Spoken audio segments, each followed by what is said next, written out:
मुल्क भर में फिर एक बार कोरोना की रिकवरी से ज्यादा नए केसेस दर्ज हुए हैं। पिछले 24 घंटों के दौरान मुल्क भर में 39,000 से ज्यादा नए केसेस दर्ज हुए हैं, जबकि 35,000 अफराद सेहतियाबी के बाद अस्पताल से डिस्चार्ज हो गए हैं। महकमा सेहत की रिपोर्ट के मुताबिक कल एक ही दिन में कोरोना से मुल्क भर में 546 मरीजों की मौत हो चुकी है। अब तक 42 करोड़ से ज्यादा अफराद को कोरोना का वैक्सीन दिया गया है। वहीं तेलंगाना में कोरोना वायरस के 643 नए केसेस दर्ज हुए हैं। कल एक ही दिन में रियासत भर में कोरोना से 4 मरीजों की मौत हो चुकी है।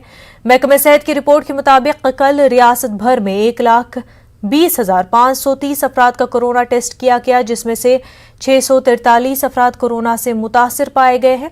ग्रेटर हैदराबाद के हुदूद में सबसे ज्यादा 77, जबकि करीमनगर में 68, खम्मम में 57, वरंगल में 54 केस दर्ज किए गए हैं। जिला नारायणपेट में एक भी कोरोना का केस दर्ज नहीं हुआ है।